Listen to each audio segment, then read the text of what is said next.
మనం మనతో ప్రస్తుతం మాట్లాడతారు శ్రీకాంత్ రెడ్డి గారు. సార్ చెప్పండి, బస్ యాత్ర ఈ రోజు నుంచి ప్రారంభం కాబోతా ఉంది. ఎన్నికల ప్రచారానికి శంకారావం మొదలుపెట్టారు. ఏ విధంగా ఉండబోతా ఉంది? గతంలో పాదయాత్ర సేమ్ రూటుగా, అలాగే బస్ యాత్ర కూడా అలాగే ఉంటుందా? ఒక్క రాజకీయ నాయకుడు ఒక రాజకీయ పార్టీ నుంచి ఎన్నికలకు శంకారావానికి వచ్చే ముందు ఎన్నికల కోసం బయలుదేరడం అనేది కాకుండా 5 సంవత్సరాలు కూడా ప్రజల్లో ఉన్నటువంటి ఏకైక నాయకుడు జగన్మోహన్ రెడ్డి గారు. ఒక నాయకుడితో పాటు స్థానిక శాసనసభ్యులు కానీ, నాయకులు కానీ, ఇన్ఛార్జీలు కానీ ప్రతి ఒక్కరు కూడా ప్రతి ఇంటికి గడప గడపకు వెళ్ళేటువంటి కార్యక్రమాలతో పాటు అనేకమైనటువంటివి దాదాపుగా 125 సార్లు బటన్ నొక్కినటువంటి కార్యక్రమాలలో మీటింగ్స్లు అయితేనేమి నిత్యం ప్రజల్లో ఉన్నటువంటి పరిస్థితి, ప్రజలు కూడా మమేకం అయిపోయినటువంటి పరిస్థితి. ఇప్పుడు రొటీన్గా ఎన్నికల ప్రచారానికి రావాలి కాబట్టి వస్తున్నారు, కానీ లేకపోతే ప్రజలలో ఆయనకున్నటువంటి ఆదరణ చూసి మాకు కూడా ఆశ్చర్యం కలుగుతుంది. ప్రతి ఒక్కరు కూడా పేదవాళ్ళు ఆయన వలన మా జీవనశైలి మెరుగుపడింది, అనేక రంగాలు మాకు ఉదయం పూట ఇచ్చేటువంటి పెన్షన్ దగ్గర నుంచి మా పిల్లలకు వచ్చేటువంటి సంక్షేమ కార్యక్రమాలు, అమ్మఒడి దగ్గర నుంచి చదువుకునే దానికి ఇచ్చే ఎంకరేజ్మెంట్ దగ్గర నుంచి మా ఆర్థిక పురోగతికి సంబంధించినటువంటి చేయూత ఆసరాలు మా లైఫ్ స్టైల్ను మార్చాయి అని చెప్పేటువంటి విధానంలో కానీ ఇవన్నీ చూసినప్పుడు ఒక ప్రభుత్వం ప్రజలకు ఎలా చేసింది మేలు అటువంటిది డే 1 నుంచి ఆలోచన చేశారు. కరోనా లాంటి పరిస్థితులు వచ్చినప్పుడు ఆదాయం పూర్తిగా డౌన్ అయినప్పుడు ఇక్కడ సంక్షేమ కార్యక్రమాలు ఈ సంవత్సరం ఆపేద్దామని అనేక మంది ఆయనకు చెప్పినా కూడా లేదు, మనం ఇచ్చినటువంటి క్రెడిబిలిటీ మనకు ఉండాలి, ప్రతి ఏదైతే మనం టైంకి ఇస్తామంటున్నామో ప్రభుత్వం ప్రజల కష్టాలలో ఉన్నప్పుడు ప్రభుత్వం పనిచేయాలి, కానీ ప్రజల కష్టాలు ఉన్నప్పుడు ప్రభుత్వం ఆర్థిక పరిస్థితి బాగాలేదని తప్పించుకునే ఆలోచన రాకూడదు అని చెప్పినటువంటి ఏకైక నాయకుడు జగన్మోహన్ రెడ్డి గారు. ఇంత క్రెడిబిలిటీ మేనిఫెస్టో గురించి ఈరోజు రాష్ట్ర ప్రజలు జగన్మోహన్ రెడ్డి గారు మేనిఫెస్టో చెప్పారా అని చెప్పి అడుగుతున్నారు అని అంటే ఒక మేనిఫెస్టోకి ఎంత విలువ తీసుకొచ్చాడు అన్నటువంటిది ఇవన్నీ ఆలోచన చేసినప్పుడు నిజంగా ఇంత గొప్ప రాజకీయ నాయకుడిని మళ్ళీ భవిష్యత్తులో ఎవరిని చూడలేమేమో. రాజశేఖర రెడ్డి గారు చనిపోయిన తర్వాత మేము అంధకారం అనుకున్నాం, కానీ ఈరోజు ఒక వెలుగుతో రాజశేఖర రెడ్డి గారి యొక్క ఆశీస్సులతో పైనుంచి ఒక వెలుగులాగా ఉన్న జగన్మోహన్ రెడ్డి గారు ఆయన పైన ప్రజలకు ఉన్నటువంటి ప్రేమ ఇవన్నీ చూసినప్పుడు నిజంగా సంతోషం కలుగుతుంది.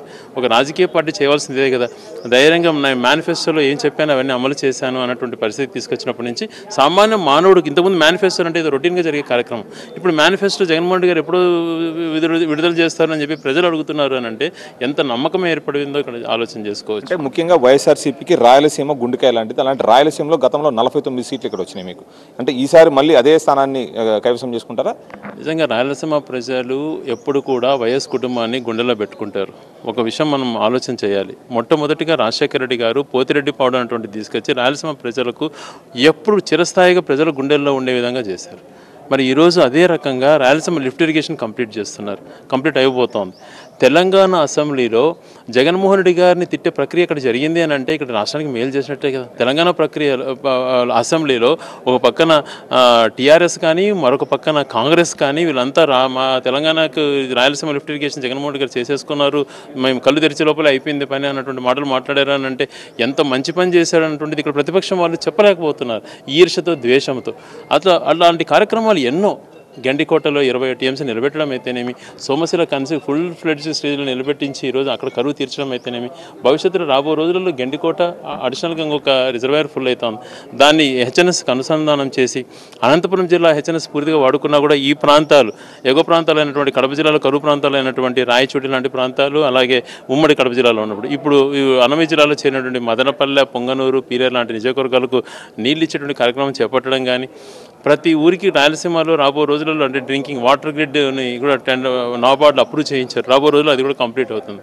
రాయలసీమ ప్రజలకు ప్రతి విషయంలో పరిశ్రమలు మనం తీసుకున్నప్పుడు శ్రీ సిటీలో ఎంత గొప్పగా పరిశ్రమలు వచ్చినాయి అన్నటువంటిది, తిరుపతి ఎంత డెవలప్ అయింది అన్నటువంటిది, తర్వాత కడప దగ్గర క్లస్టర్ అయితేనేమి, రాజధాని రూపంలో కర్నూలులో జరుగుతున్నటువంటి అభివృద్ధి కార్యక్రమాలు, లా యూనివర్సిటీ ఇలాంటివన్నీ కూడా చూసుకున్నప్పుడు గతంలో రాజశేఖర రెడ్డి గారు ఇప్పుడు జగన్మోహన్ రెడ్డి గారి వల్లనే రాయలసీమలో అభివృద్ధి జరుగుతుందనేది స్పష్టంగా కనపడుతుంది. 49 కాదు 52 సీట్లు రాయలసీమలో వచ్చినా ఆశ్చర్యపోనాక అక్కర్లేదు. గతంలో రాయలసీమ అంటే వెనకబడినటువంటిది, ఇప్పుడు గతంలో ఈరోజు రాయలసీమకు యాడ్ అయింది తిరుపతి జిల్లా, అందులో సముద్రం కూడా వచ్చింది అని అంటే రాయలసీమకి ఎంత మంచి మేలు చేసేటువంటిది కనపడుతుంది.